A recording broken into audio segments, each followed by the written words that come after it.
right, good morning, everybody. Running a few minutes late, but hopefully that works for everybody. And you grant me a little bit of grace. Monday after Black Hat DEF CON, we had travel yesterday. My plans got a little jacked up. I did make it home, which is really the ultimate goal if you're mission oriented. But I had some stress. For those of you who flew out of Vegas yesterday, you know exactly what I'm talking about. It was pandemonium. Had to flex some of those social engineering skills, which is not my strength, but was able to significantly cut lines and get staff at the airline to serve me in order to get my bags where I needed them to go. Good morning. This is episode 175 of the Simply Cyber Daily Cyber Threat Briefing. I'm your host, Gerald Auger. In the next 30 minutes, closer to 45 minutes, I'll be delivering the top cybersecurity news stories of the day and explaining to you contextually how you can operationalize them at your work if you're a practitioner. And I don't care if you're GRC, CISO, blue, red, security architecture, whatever. There's going to be juice in this lemon that we're about to squeeze out that you're going to be able to take advantage of, right? And if you're looking to break in the industry and you might be like, oh, I guess this doesn't apply to me.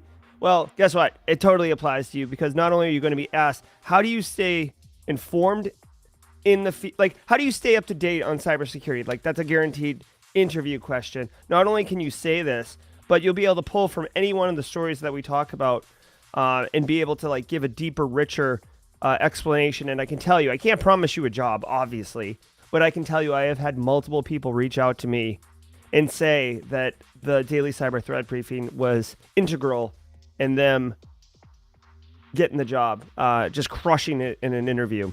In fact, it almost gives you a position of power, because now you're like, not only are you dominating the interview, but you can feel a little bit more comfortable, like interviewing this company too, see if they're a good fit for me. Shout out and thanks to this stream sponsor, pointing to him right here. It's been a minute since I've been in the studio, so I feel a little all over the place, but I want to say thank you to Barricade Cyber Solutions for being one of the stream's sponsors. Cyber criminals have stolen your company's data, no good for business, and derailed your business operations, also no good for business. Barricade Cyber Solutions will help you resolve this ransomware attack, and more importantly to you and your boss, get your business back on track. I say it every day, guys. I mean it. Barricade, they deal with real bad stuff, man. So if you're having the worst day of your life from a ransomware incident, you want to have somebody who's been there a million times to help, walk you through it and understand what's going on. And typically you want to talk to those people before you get punched in the mouth, so you have a plan on how to execute. So consider barricadecyber.com for just a quick conversation, a phone call, whatever, see if it's a good fit. I do want to remind you, if you hold professional certifications like CISSP, GAC up to 12 credits, CISA, SISM, each episode of the Daily Cyber Threat Briefing is worth solid half a CPE. You might be able to make the argument a full CPE, but we're going to get CPEs coming out the ears. So there's no point in mincing words about how many CPEs it is. Half a CPE is fine, because if you're coming on the regular, you're going to get enough CPEs for your annual and your triannual requirements that you're going to be able to give some away and be like, I don't need these. You can't give them away, but trust me. Okay, just make sure that the half a CPE, or the 2.5 if you're here for the week, or the 10 if you're here for a month, make sure you're saying what's up in chat. Okay, so Carrie's saying what's up in chat. Jonathan Casanova, love that, saying what's up. Casually Joseph's here. Professor Black Ops, my man. Fiona, all of these people, Matthew Netchie, they're saying hi. This is called auditable evidence. It's like when the teacher back in grade school is like, Jerry, and you're like, here, right? It's evidence that you're here. This is the final piece that if an auditor was to push back and say, oh, A, I don't know what this is, B, you weren't there, you could say, okay, here is a link to one of many briefings. Here's where I said what's up, and check out the briefing. It's absolutely appropriate. It is industry news knowledge. It's totally on brand. It's not you're not making some weird leap of faith that this stream is worth the CPE. So make sure that's what you do. Also, if you're live, that's what you got to do. So thank you for being here. I see 107 of us just on the Simply Cyber YouTube stream right now. Much love, much appreciated that you're here. If you are watching on replay, you do have to, you don't have to, but strongly recommend you say what's up in chat, or if you want, you can use the always favorite hashtag Team Replay as your comment. Banned with that, Team Edward, Team. I don't know. I know Team Edward. I didn't read Twilight or the movies or anything, but I know it's like Team Jacob, maybe. Whatever. It's like one of those things. Not that we're all on the same team here, but Team Replay, they've got their own jam. Yep. Hashtag Team Live. Eric Vasquez knows which side of the fence he's standing on. Anyways, definitely appreciate it. Now, real quick, y'all, if you want to jump right to the news, if you are on hashtag Team Replay, you have the benefit of time travel like an X-Man. You can grab the slider, pull it to the right. You can hit the plus 30-second thing a couple times if you're listening on your audio podcast app of choice.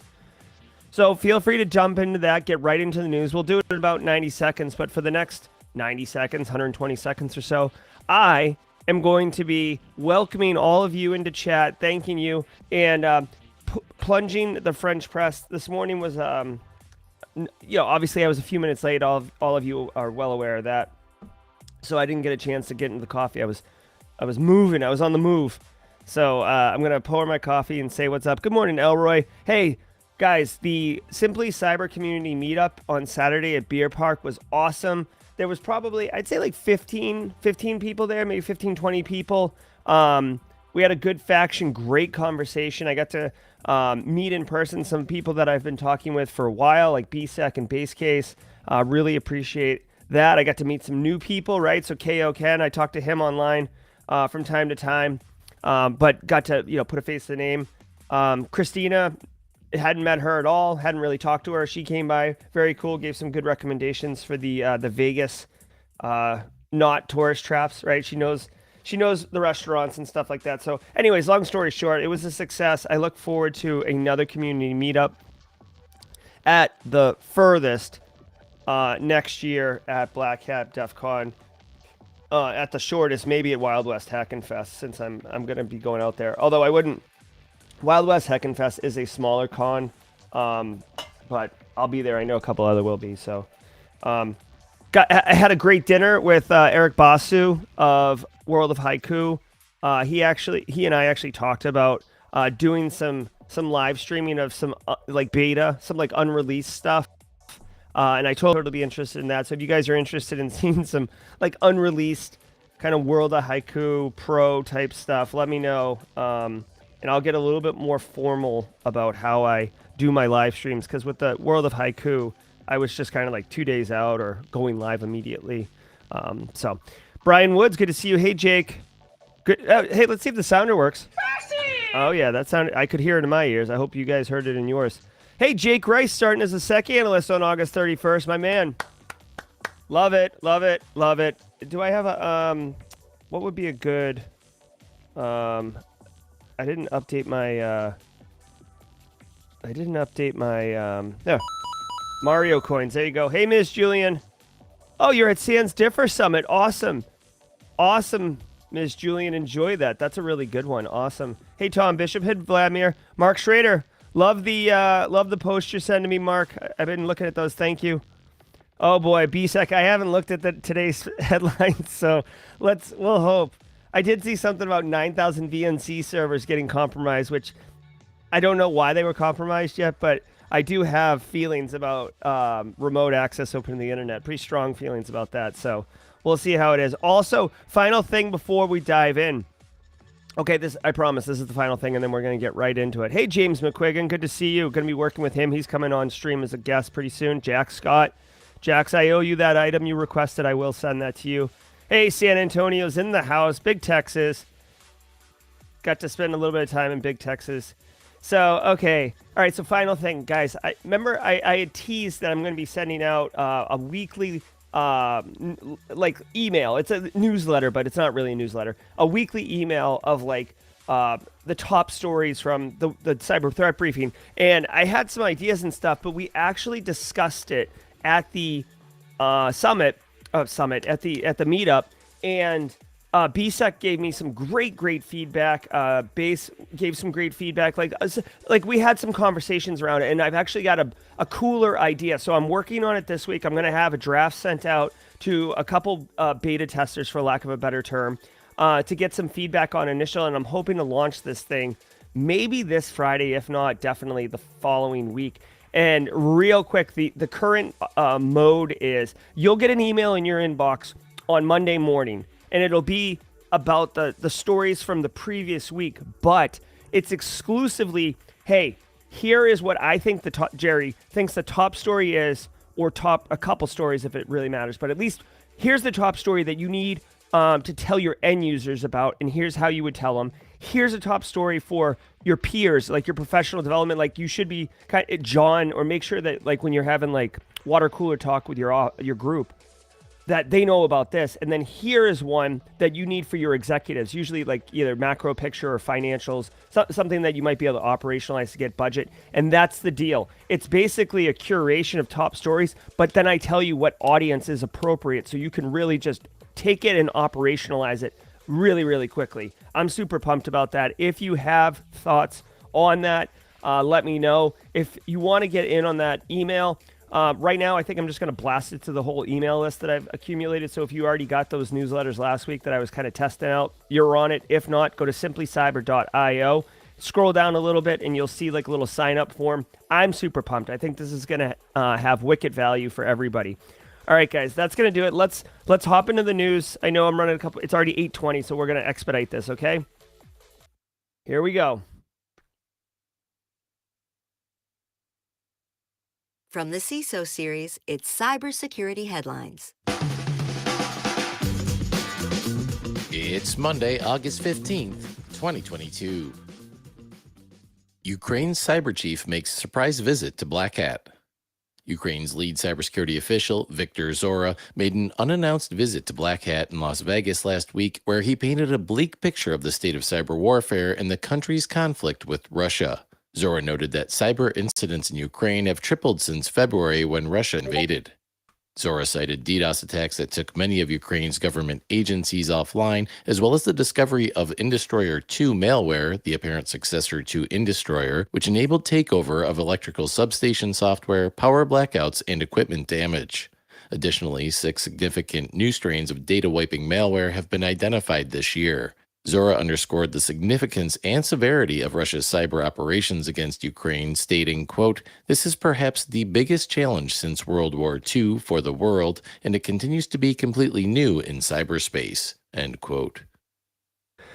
Yeah, well, you know what? It is surprising who will show up at Black Hat, who you'll run into. I did not know this. There was no buzz going around, at least in the circles I was running in around this.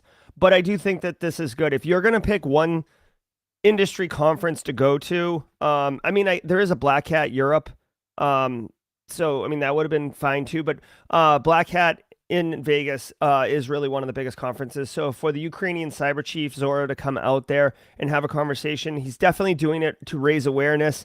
I don't know, I could envision this call to arms for the Ukrainian IT army, this kind of crowdsourced cyber defense team that doesn't care about international background or anything like that, kind of being a subtle play on that as well in order to get attention and stuff. But I feel like if you were going to get involved with Ukrainian's IT army, you would have done it already, since that call to action was like in April of 22, which is 4 months ago, right? This Russian-Ukrainian conflict is definitely, it came on hot, like a hot shock and awe thing at the beginning, but this is a prolonged effort.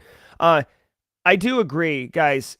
I had some thoughts about cyber war and cyber, weapons being the next world war, right? We talked about like digital Pearl Harbor, right? There's been all these like theoretical discussions around what the next world war is going to look like. Well, guess what? This is the next world war, and it is very much a blend of cyber and kinetic warfare. And I would argue that this is a pretty good indication of what it will look like, simply because Russia is a first world legit cyber war power. Okay, so if this is how they're doing it, chances are it makes sense from a military strategic perspective in order to combine this kinetic and cyber thing. Now, the one thing that they're talking about, they're getting DDoSed. Obviously, when you're depending on networks and computers for communication and logistics and all sorts of things, you are at a military disadvantage if you don't have access to those resources. So they are getting DOS like that. The one thing that they also do mention that's worth noting, it hasn't turned into a problem yet on the global stage, but one can easily see a weapon getting out or having misscoped and sliding. Like classic example would be NotPetya, where NotPetya was it's this is alleged because I don't know 100% if it was ever 100% confirmed, but allegedly Russia made NotPetya, right? I think it was APT-29, made NotPetya. It was a wiper. It was designed to screw up Ukraine. They pushed it through an accounting software, like think, Ukrainian QuickBooks or whatever. But everybody who used it, including non-Ukrainian people, got hit with NotPetya. Maersk, famously, a major logistics company. You see their boats everywhere. They got wiped out almost completely, turned into $1 billion lawsuit. So the spillover, the collateral damage from cyber weapons can move much more quickly and have a wider range of impact. And that's one of the key things that you really need to be mindful of. And you just hope that the people who are pushing the red button of launching a cyber weapon are being mindful of the global implications and not wanting to legitimately, start like a larger world war. Okay. Killnet claims to have hacked Lockheed Martin. The Moscow Times has reported that the pro-Russia Killnet group is claiming a responsibility for a recent cyber attack on aerospace and defense giant Lockheed Martin. Killnet posted a video on Telegram claiming to have stolen the personal information of Lockheed Martin employees, including names, email addresses, phone numbers, and pictures. Killnet also shared messages in Russian stating, quote, "If you have nothing to do, you can email Lockheed Martin terrorists. Photos and videos of the consequences of their manufactured weapons. Let them realize what they create and what they contribute to," end quote. Lockheed Martin is aware of Killnet's claims, but has yet to comment on them. Okay, so this isn't great. A couple things here. One, Russia or this Killnet group hacks Lockheed. Now, Lockheed Martin is a massive company, right? So to say they hacked them, I mean, did they? And again, this is like me shooting from the hip because I don't see these stories in advance. Did they hack Lockheed Martin's corporate back end and like the executives? Probably not. Like to say hack Lockheed Martin, there are many divisions of Lockheed Martin. There are many, frankly, like professionals who work at Lockheed Martin that are deployed into different areas, right? So like you could hack a laptop, right? I'm sure it was much more than hacking a laptop, but I don't know what they got, right? So, okay, so that's the first thing. Second thing, Lockheed Martin, they are heavily involved in like national security. They do lots of stuff, right? They do FISMA auditing, but they also do national security, like drone programs and stuff like that, UAV programs. So, depending on what they got, it could be a big problem. Now, I do want to point out, like, real quick, when we talk CMMC, if you guys are familiar with CMMC, like CMMC is like this new security standard essentially for private contract or private businesses that do business with the government. It's gone through many lives, right? It was like DIACAP or before DIACAP, there was one, I can't remember the name. It was an acronym though, of course. Like DIACAP, then FISMA, and then 800-171, and then like these things have kind of evolved over time. Long story short, different levels for different level of need are going to be applied at the FISMA, CMMC level. Levels 1, 2, and 3 in this newest iteration of CMMC 2.0. Lockheed Martin is someone who would be like CMMC level 3, okay, which is like the highest, most involved, like think top secret and stuff like that. So my TLDR on this one, like if you look at Lockheed Martin, they're definitely going to send out some type of communication around that. Just be mindful. Again, it's hard to know if this is like Carl's laptop getting hacked or if this is S3 bucket exposed to the internet, right? Like the onus goes somewhere else. But it is important to note, and what's his face? Chris Rock kind of pointed this out when he came on as a guest the other day. This Russian Killnet group, they say if you get bored, if you have nothing to do, you can email Lockheed Martin terrorists, okay? You got to remember, people, like, whether you're a patriot or you're a terrorist, is all in the perspective of the person observing, right? It's like your actions, it's not like, oh, this action is a terrorist action, this action is a patriot action, or, oh God, there's a word for it, but basically, like if you do something bad, like it could be seen as like, oh, really good, you're defending our country, you're doing the right thing, but the people who you're doing it to are going to be like, oh my God, you're terrorists, like you're doing horrible stuff. So it's all about perspective. Obviously, KillNet has their perspective on this. At least I as an American have my perspective on this, but it's all perspective. It's not about the action, it's about the perspective, right? So, all right. Not good. Hopefully national security implications aren't involved. Starlink successfully hacked using $25 mod chip. Belgian researcher Leonard Wouters revealed at Black Hat how he successfully hacked SpaceX's Starlink satellite-based internet system. God, come on. Wouters created a custom board or mod chip using a Raspberry Pi microcontroller, flash storage, electronic switches, and a voltage regulator, which he then attached to a Starlink dish. Using his $25 rig, Wouters leveraged a voltage fault injection attack to gain root access on a Starlink user terminal, which enabled execution of arbitrary code on the Starlink network. Because the glitch exists on the ROM bootloader that's burned into the system chip, an update cannot be deployed to fix the issue. Wouters disclosed the bug to SpaceX through its bug bounty program before disclosing it publicly. SpaceX issued a response commending Wouters on his finding and inviting security researchers to bring on the bugs. SpaceX also assured that Starlink's defense-in-depth security approach limits the impact of the issue on their network and users. All right, so this is really cool. So here, I'm gonna drop this in chat. Where's my chat? Chat. So here are the slides from DEF CON if you're interested in this. In the slides. I love it when the researchers drop the slides. Chances are that they'll be, this video will be online if you want to watch it like in a couple weeks. Like Black Hat's really good about that. Okay, so here's the deal. This is a classic DEF CON. This is a classic DEF CON talk, right? Everybody knows Starlink. The guy is able to dump firmware, which if you're into like hardware hacking and stuff like that, being able to dump firmware is a great starting point. If you want to get into like some security research, IoT, go buy a webcam, like a crappy one, and you can dump the firmware. Use an executable like binwalk or something like that. It's a lot of fun. This dude's able to, the satellite dish that people pop up in order to connect to the Starlink, he was able to execute arbitrary code on it, okay? I would say like this is interesting, but this is almost like this is as close to like academic research as you're going to get inside of DEF CON or inside of our industry from a hacking all the things kind of perspective. Yeah, you can run arbitrary code, but I don't know if there's any like practical application from an attacker perspective in order to do it, because I don't think you like if you like connect to a Starlink machine, like, or a Starlink network, that you'd be able to push code and execute on this way. I might be wrong. Again, I'm kind of just shooting from the hip, but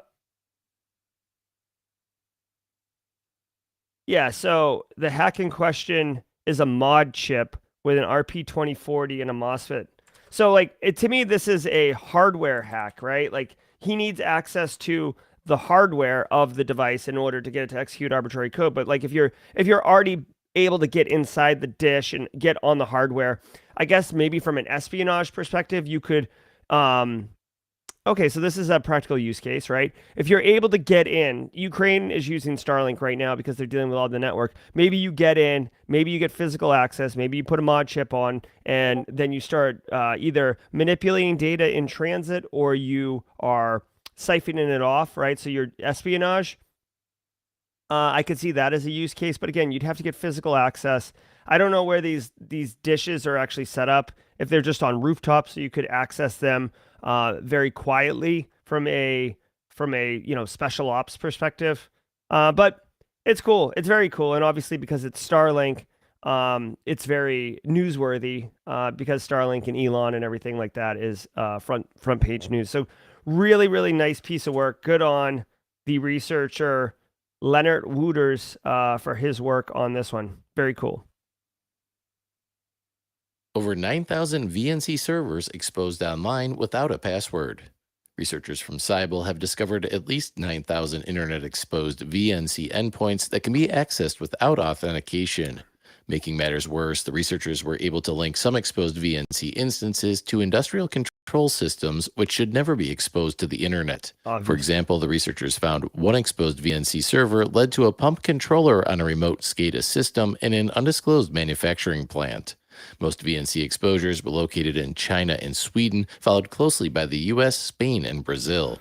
The researchers cited hacker forums and telemetry data to highlight the popularity of VNC weaknesses among hackers. VNC admins are advised to never expose VNC servers directly to the internet without at least placing them behind a VPN. Okay, And hold on. Oh, wait, I won't be able to do this because I have to log into my password vault. I was going to log into Shodan, right? Shodan.io. If you don't know Shodan, go to Shodan.io, the website right now. It's an absolute bookmark for anybody in the cybersecurity realm.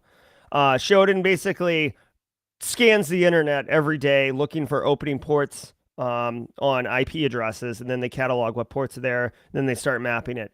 Like VNC. Now, okay, so check it out. Yesterday, we could have gone on Shodan, or 2 weeks ago, we could have gone on Shodan and looked for all the open VNC servers. So that's not a big deal, okay? What's a big deal is that someone was like, oh, hey, like, let me go one step deeper and actually kind of do some aggregated reporting on this. Just so we all understand, VNC, I don't know what the acronym stands for, but it's remote access, right? It's a full remote access.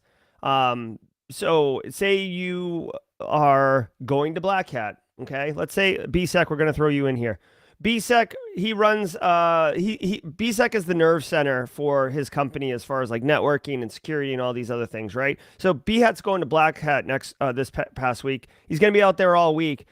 He knows he's going to get a call from Carl because Carl's like, oh, I need you to always help me here. So BSEC's like, oh my God. All right. So what I'll do is I'll just throw up a quick VNC server and I'll be able to remote in. Now, BSEC wouldn't do this next part because BSEC's smart, but okay, but he doesn't secure it. It's accessible to the internet, but don't worry. I use a really complicated password, or don't worry. I use certificates for authentication. No one's going to be able to log into my VNC server, okay? Well, he does it. Let's say he sets it up with certificates, but then he also forgets to like disable an account or something like that. Without a password, people able to log in. Misconfigured VNC servers. Trust me, nobody is setting up a VNC server. Well, most people aren't setting up a VNC server exposed to the internet without a password knowingly, right? Like, it's 2022. You have to be a complete idiot in order to stand up a remote access point into your network and not have a username and password at minimum. I don't even care if it's a crappy one. You shouldn't do that. But dude, without a password, come on. What are we doing? Is this like it's your first day? If it's your first day, why are you putting a VNC server up on the network? You should not be doing that. You should be asking where's the water cooler in the bathrooms. Okay? So 9,000 servers. Okay, it gets worse because the researcher went on to actually map out where some of these 9,000 servers were, and of course, there's ICS, there's water pump stations. You can log right into these things. Now, it doesn't mean that you're able to manipulate the HMIs or the PLCs or whatever at these ICS industrial control systems, because they may have additional levels of control on them. But guys, that would mean that you're one step closer. You're in if you wanted to start causing harm and damage. And by the way, chances are those ICS things that do have username and passwords, you can just Google whatever the make and model is. That would typically be like in an about section or at the bottom, like there'd be configuration profile numbers and stuff, and then use the username, default username and password, because a lot of times they don't change those. This is one of those blends, man, where like ICS specifically, there's a lot going on. There's like remote stations, there's all these things, and if you can remote into them using VNC, which by the way, VNC it's like remote access, but it looks like you're sitting right at the computer. It's not like OneDrive where you're accessing files somewhere else. It's literally like you're sitting at the console of the computer you just remoted into, which is why bad guys use it all the time, because like you're there. There is a legitimate use case, right? There's legit use case for remote access. You would want to go there, like the substations or something like that. The problem is, guys, that you really shouldn't be doing. You shouldn't be doing VNC on the open internet, right? You should have VPN, IPsec tunnels, something that kind of makes it so those are not internet facing. The fact that there's no passwords on these accounts is absurd and ridiculous. So hopefully, I guess here's the call to action for folks, right? Here's the call to action. Yeah, exactly, BSEC. Whether it's VNC Team Viewer, Log Me In, RDP, I don't care. If it's open to the internet, that means that A, anyone on the internet can access it, right? So that's a huge attack surface. And two, within the first hour, I guarantee you it's been found, okay? Like we've done honeypots on the channel before and shown that like within minutes, it's getting scanned and hit, right? Because people have scanners that are running all over the internet looking for all of these things. So long story short, if you do, next time you're in your IT meeting, right? Or talking to the ICS people, like the field engineers, honestly, I would the engineers or management try to get into one of their meetings. And I'll tell you about that in 1 second. And just say, hey guys, if you're remotely accessing things, or if vendors, right, like let's say Schneider's remotely coming into your environment because that's the arrangement that they have with you from a vendor maintenance perspective, make sure that those are not open to the internet, or that how are the authentication handled, and then use this story. Be like, guys, use this story and then Google Florida wastewater treatment plant remote attack or something like that, right? This will actually be the how you can tie it all together. This happened last year. Wastewater cyber attack VNC. Okay, here, I'm gonna drop this in chat. This was in February of 21. This will be the final, like many of you know this, and you can find a different story if you don't like. This is the first one that came up for me, right? So it looks like it's a vendor site, but here we go. So I just dropped this link in chat. Guys, if you say, listen, everybody, if we're remotely accessing industrial control stuff, I get it. It's a pain in the ass to have 4 hours to go flip a switch or something like that. That's fine, Carl. Here's the thing. We need to make sure no one else can log into it. Here is a story of 9,000 VNC servers open to the internet. We don't want that. Here is a story of how last year a threat actor logged into one of these VNC things and was able to manipulate the lie concentrate. They didn't, but they could have manipulated the lie concentrate in the water being treated and absolutely killed citizens who would have been drinking the contaminated water. So there are real world implications. Don't have exposed VNC remote access points that don't have passwords. Like, period, end of story. Okay? Like, if you tie all that together, nobody is going to push back on you. Even the person who set it up, right? Yeah, it will be inconvenient for them, but when you show them this real world implications, they will fix it. I guarantee you. And it doesn't matter that management's going to tell them to fix it. They will fix it because they're going to feel an onus of not wanting to be the person responsible for bringing down something or causing material harm to humans. Okay? All right, enough of that. Let's keep rolling. Remote access, man. Remote access pisses me off. Like, I get it. Remote access is awesome. It's awesome, right? But do it in a controlled fashion. Like, there is a level of effort you have to put in. You don't just click the executable, install, and move on. Now, we'd like to thank this week's episode All right, sponsor, hold on 1 second. I'm sorry. I didn't even set that up. All right, let's do a minute to have CISO Series get the sponsors paid. I'm all flipped out. I'm going to have a cup of coffee here. Hold on. Identify, track, respond, and remediate issues and incidents from your various GRC workflows with 6 clicks. With an issue submission form, 6 clicks makes it easy and efficient for employees to submit incidents directly to an incident management team for triaging and response. Use the built-in incident response playbooks or your own to standardize incident response across the organization. For more information, visit 6clicks.com/CISO series. That's the number 6, CLICKS.com/CISO series. Zeppelin ransomware resurfaces with new encryption tactics. CISA and the FBI have issued a warning of the resurgence of Zeppelin ransomware, which is now employing new encryption tactics. Threat actors are exploiting remote desktop protocol, sonic wall firewall vulnerabilities, and previously used phishing campaigns to deploy the new malware. Zeppelin appears to be applying multiple layers of encryption to their victims' networks, requiring several unique decryption keys to restore their data. Cyber attacks using the new version of Zeppelin are also much more targeted, first taking aim at tech and healthcare companies in Europe and the US. Okay, so and now it's time for all right, so again, I didn't hear the first half because I had to find a story because everybody and their cousin has a paywall now. Like just running these advertisements on the site isn't enough anymore. You've got to like, it's annoying. And for what it's worth, normally I watch these little commercials and crap before the stream starts, so you guys don't have to do that. But obviously I was running late today. Okay, so this Zeppelin malware, ransomware. I'm looking at TTPs right now. They exploit RDP connections and sonic firewalls for initial access, as well as using phishing. Okay, so guys, most times when threat actors get access to your environment, if they're going to do ransomware, they throw a phish in, a couple phishes, they get access to one box. Maybe they drop something like, famously, a good example is Emotet. Emotet then pulls down something like TrickBot that does info stealing, etc. They start lateral moving. They start mapping your network out.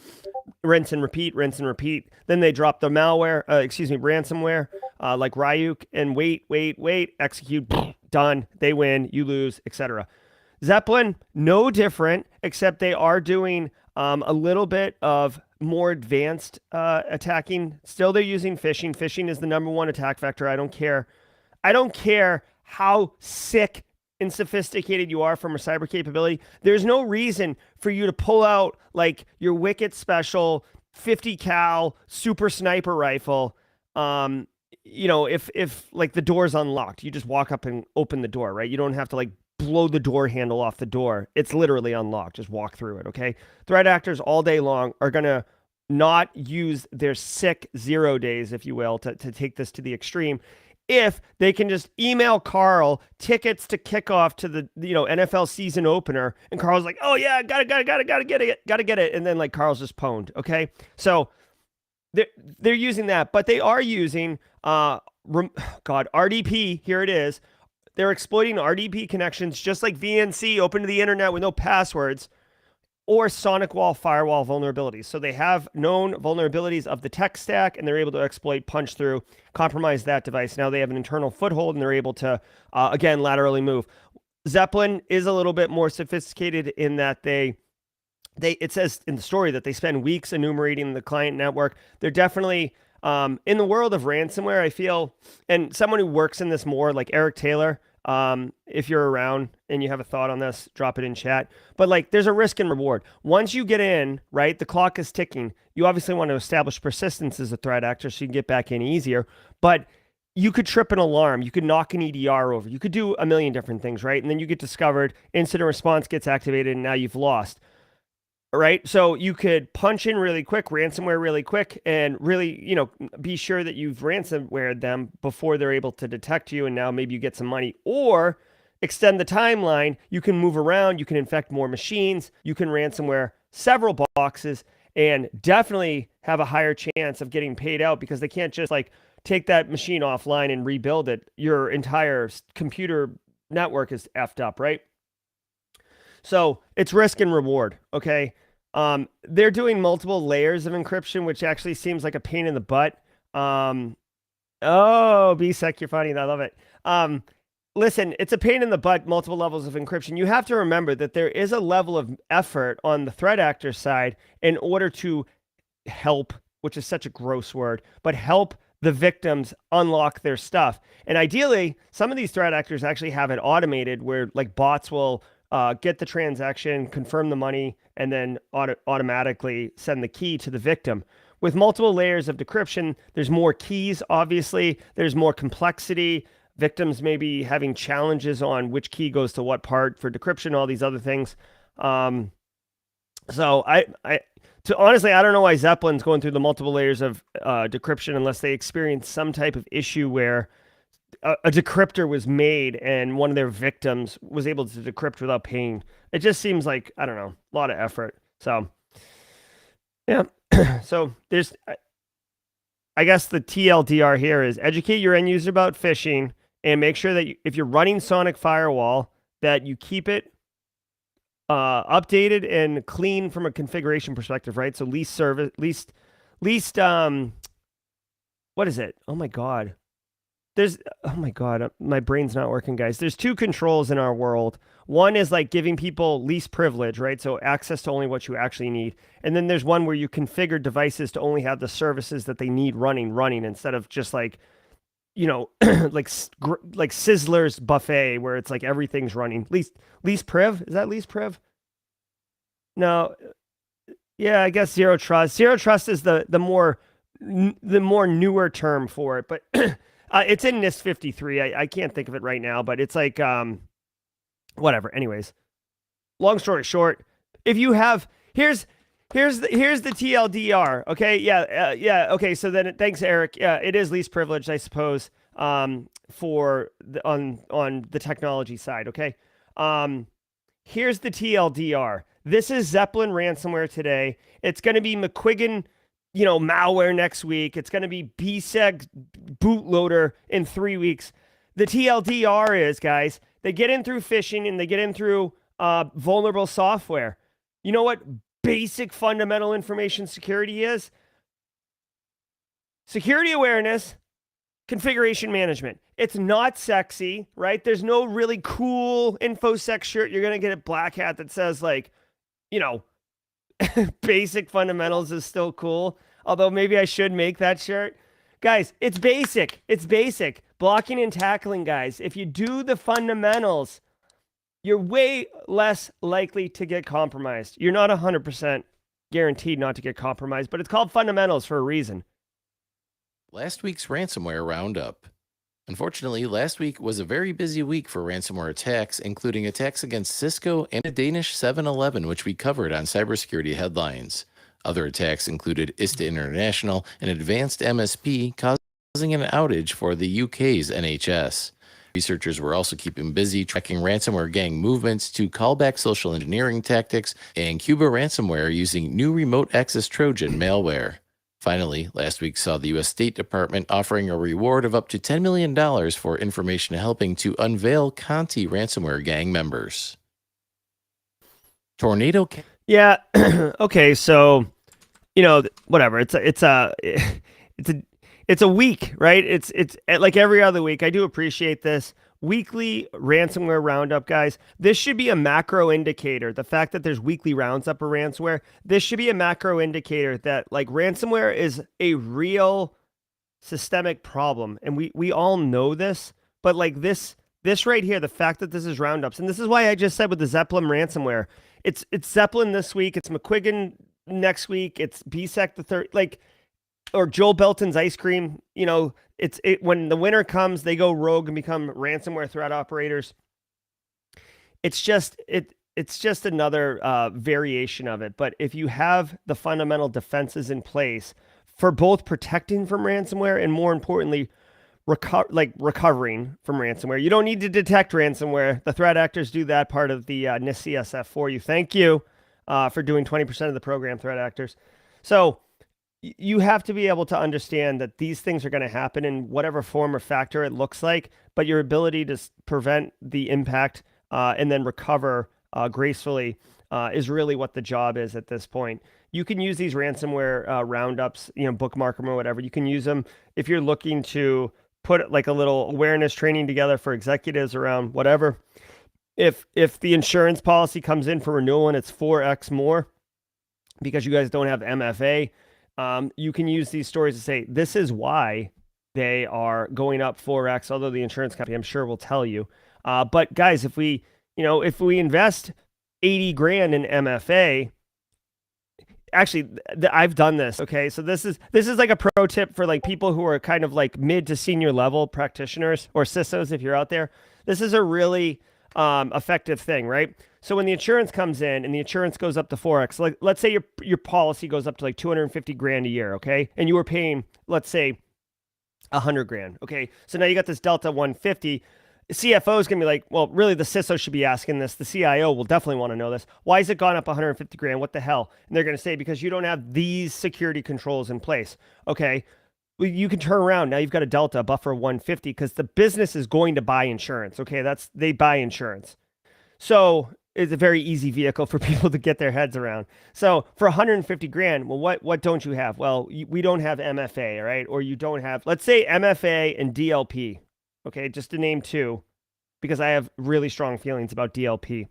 MFA and DLP. Well, we can roll out MFA, like, contact your VAR, contact whoever, right? Or Microsoft directly, right? Hey, how much is MFA? Well, we could do Azure MFA since you guys moved up to O365. And you can't be in a hybrid, by the way, if you're going to do this, because Azure MFA doesn't work with on-prem AD, but that's a nuance. Anyways, MFA is $80,000. DLP is, let's say DLP is $40,000. Okay. Now you can go to them and say, hey, listen, it's gone up 150, but just give me 80. You save 70. Give me 80. That wasn't in my budget anyways. You had budgeted this for insurance. Give me 80 and I will put in MFA over like a 2-month period or whatever. We'll tell the insurance company that we've got a plan in place we're executing on. They will likely accept that. They'll want validation in 2 months that you've done that, or they'll adjust the premium. But you can now get A, extra budget that you weren't expecting. B, reduce your risk to your organization because you're implementing a wonderful control in MFA.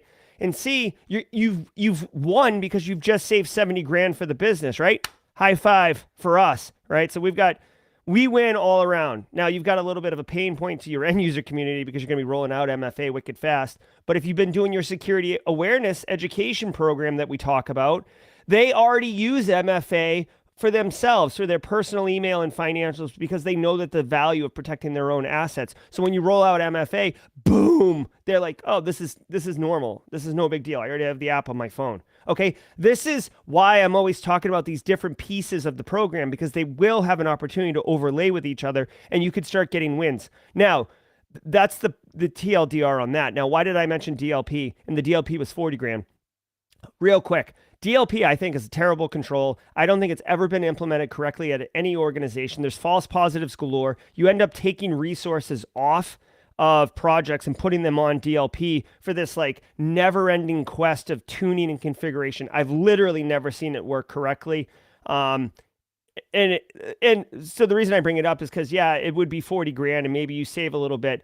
But DLP, you're going to end up like it. You guys ever seen the never-ending story when Atreyu goes into like the mud with his horse? Like Satar or whatever his name was, the horse, and then like the horse is sinking. Like that horse is trying to implement DLP. That's happening right there. I know it looks like they're just trying to cross a quagmire to get somewhere, but in reality, that horse is implementing DLP, right? And Atreyu's like the PM, and the PM's and the Atreyu's like, come on, horse, let's go. And the horse is like, "Rah, DLP, right? And then Atreyu gets out and the horse sinks. Like that's DLP. Perfectly explained. All right. So just know that it's not like just a simple line item 1-to-1. Okay. It's not a 1-to-1. You can't say like, oh, DLP is 40 grand. Let's get that. And still, because I said 70 or 80 for MFA, and then you could do 40 for DLP. So you're still coming under that 150 threshold. So I guess the TLDR really was that you can use the insurance delta in order to find budget and to implement your programs. You do have to deliver on it though. If you ask for that money and you get that money and then you don't deliver, yeah, you might as well get your resume dusted up, because you've spent a lot of political capital and it's not gonna be good for you. Cash developer arrested for money laundering. The Dutch Fiscal Information and Investigation Service said Friday that they have arrested an individual suspected of being a developer of the U.S.-sanctioned Tornado Cash crypto mixing service. 29-year-old Alexei Pertsev was arrested in Amsterdam under suspicion of concealing criminal financial flows and facilitating money laundering through the crypto mixing service. The Dutch agency added that multiple arrests are not ruled out. According to the U.S. Treasury, Tornado Cash has been used to launder more than $7 billion worth of virtual currency since 2019. Anonymous poop gift. Oh, the next story sounds fun. Okay, so listen to this. Suspected developer of crypto mixer cash arrested. Now, this is interesting. Okay, so two things. One, we talked about this last week. Okay, so Tornado, the mixing cash service, is on the US sanctions list. Now, I did watch, so CoffeeZilla, some of you know I really like CoffeeZilla on YouTube. He does really, really good stuff. So if you're not familiar with him and you're interested in like the crypto space, and looking at it from kind of like a forensics perspective and crime perspective, CoffeeZilla, I can't recommend enough. Definitely worth checking out. He did a video on Tornado Cash yesterday that I watched last night when I got home from Vegas, which, by the way, just as a quick aside, just to tell you how my day was. So I do this horrible day of travel, right? I finally get home, hey, kids, family, love it, like hugs, kisses, everything's around. Get unpacked, decompress, everything. Finally, it's like 10:30 or no, it wasn't even that late. Whatever it is, but like I'm gonna have a beer, like just to like, all right, I like pour beer, put it on the table, like sit down, and the beer knocks over and like just pours everywhere. And this was like a special beer I had brought back from Massachusetts. I did clean it up, obviously, but then like I was like, okay, Jesus. So then I put the CoffeeZilla video on, and I'm like, okay, this is fine. But like that beer tipping over, like that encapsulates what my yesterday was in its whole. Okay, he did a video on Tornado Cash. He talks about the idea of like why Tornado Cash happens. Yes, it's used for laundering money a lot, right? We watched North Korea's Lazarus Group steal $600 million from the Axie Infinity Ronin Bridge a couple months ago, and then all of a sudden you start seeing those transactions going through Tornado, right? So it's used for criminal crypto money laundering, but there is a use case for it that I hadn't considered around privacy and protecting privacy. In the story last week where the US sanctioned them, I was like, who cares? Like, who cares? You can use it from anywhere. I've actually come to realize that anyone that is like a US business or a US citizen that now uses Tornado Cash can be fined like 6 figures, right? So basically, Tornado is radioactive to US citizens and businesses. Okay, that's the takeaway there. Now, I get it. I am surprised that the Dutch government's arresting the developer here, because the Tornado Cash does have practical applications from a privacy perspective. Europe is huge on privacy. I don't know how the Dutch stand in the world of privacy, but it's kind of interesting. Now, this guy concealing criminal financial flows and facilitating money laundering. I mean, that is what Tornado does. It's just, I didn't really think of the Tornado developer team as like operating and hiding, right? Like it's a legit business with a legit privacy business case to be made. So we'll have to see this one. It would be interesting why this individual got arrested specifically. But the takeaway is these mixing services are going to start falling down, and Tornado was the largest one. Again, this is just one of those indicators where we're starting to see a tightening from a regulatory and legislative perspective of the crypto markets. Crypto, NFT, the metaverse, all that stuff, dude, it's all Wild West. There is no regulation. There is no law. Who's the authority in the metaverse, right? It's big tech, right? So crypto and all these things, they don't really align to geopolitical boundaries and saying like, oh, this crypto is like under Dutch control. So, but this is the beginning. This is the beginning. Like to me, yeah, this is an interesting story because it's Tornado Cash. But what it means to me is it's a tip that this is going to start happening with those bigger services in order to get transparency and visibility, which, by the way, is the whole point to decentralized finance, right? It was for privacy. It was to not be regulated by the government, but can't have your cake and eat it too. You can't demand deregulation and decentralization, and then when your money gets stolen, demand that law enforcement get involved. Thing site hacked. Express, a prank web service that lets you send a box of feces along with personalized messages to friends and enemies, has been breached after a customer spotted a vulnerability. Rather than responsibly reporting the issue, the customer, who is the well-known threat actor Pom Pom Purin, exploited the bug and downloaded the entire customer database. Pom Pom Purin then entered the database on a hacking forum, exposing the angry and colorful personal messages sent by customers along with their gifts. Initially, Pom Purin visited the prank site to send a token of appreciation to cybersecurity researcher Vinny Troya, with whom the hacker has had a long-standing feud, but the hacker then discovered the website was vulnerable to SQL injection. And that... Yeah, I mean, I guess that just goes to show you, like, first of all, I don't know if anyone knew about this website. This is insane. Express. You know what I mean? That's something else. So that's interesting. I do think it's funny that this threat actor was going to use this service in order to deliver a package to somebody he was having a feud with, and then hacks the service and then dumps the data that they were able to pull, which just goes to show you, security researchers, if you want to call them that, black hat actors, if you want to call them that, like whatever it is. It doesn't matter. Like, no system is safe, right? And, the curious, the technically inclined, they will, like, you're at a site buying something, but you're waiting for, like, the page to load. Maybe you just pop open the source code. Maybe you just take a look. Maybe you just point your tools at them because you got your tools running anyways. Interesting. It would be interesting to see, like, those colorful messages that people included with the feces that they're sending. Obviously very gross, but to me, this is a water cooler talk. You know what I mean? Like, there's nothing to do here. It's a vulnerable web app.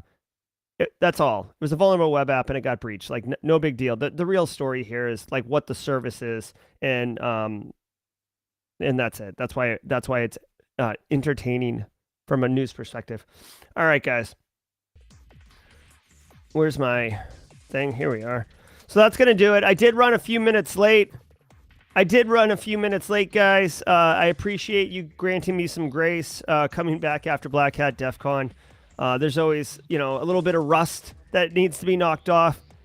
I will say this, guys. The new computers here, the new rig, it's right on the other side of here. Obviously, I didn't have time to set it up last night. I was really beat up from my day of travel. But I am super excited to get this going. I've got a ton of work today to do. Really quick, some of you know I was on a panel for regarding the metaverse. There was some audio issues. I know some of you tuned in for the live stream. They did it in 2 takes, if you will. The second take was recorded offline.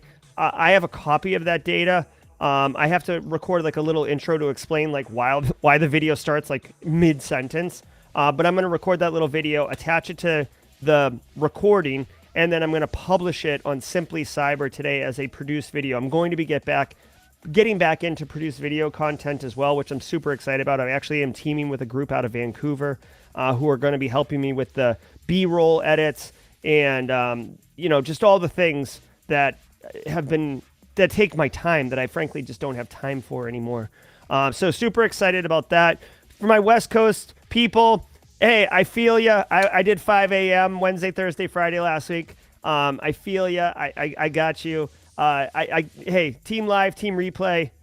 We're here for you in whichever way you can consume it. Poner Joe, good to see you in the lives here. Justin Gold, always nice. Leonardo, BSEC, my man. Hey, James McQuiggan, new member of the Simply Cyber community. Great to have met you at Black Hat and formed a relationship and a friendship with you. Definitely love it, guys.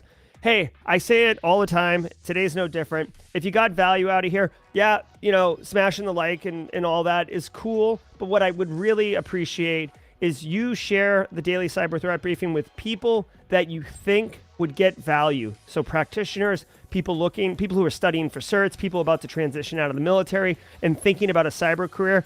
I'm telling you guys, this is fun. This is easy, but this is real value. Like, we're talking about what is going on in our industry and how, like, I think terminology is important to understand. Context is important to understand. Like, for the ransomware stuff, you might think, oh my God, ransomware, this is something else. But in reality, we live this every day. So we know ransomware is just a constant threat. Yeah, the names change, the techniques change, the evolution, all this stuff. It's the same thing, right?